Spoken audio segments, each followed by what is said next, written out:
Separated by two great oceans, the Old and New Worlds developed very different ecosystems of plants, animals, and microbes. Columbus's discovery of the Americas brought these continents back into contact and initiated a biological exchange between Africa, Europe, and the Americas that would rewrite this history of the world. European and African organisms swept across huge expanses of the Americas, quickly muscling out native plants and animals. European grasses, weeds, and rats spread like wildfire.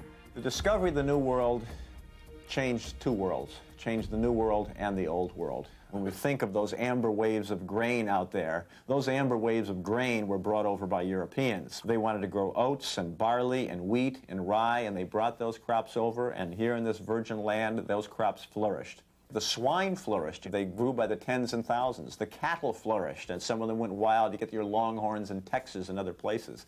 And the horses, some of those escaped, which has changed the plains culture of Indians. Instead of having to walk, you could have a horse, and they could cover wide areas. When I said fundamental change, I mean it. It literally remade both continents. One of the most important kinds of contact, and was entirely unexpected, was the effect that European diseases had on these native peoples. While the Americas were comparatively disease-free, Europe and Africa were loaded with them, and the age of Columbus was the age of infectious disease in Europe, an era ushered in by the Black Death of the 14th century.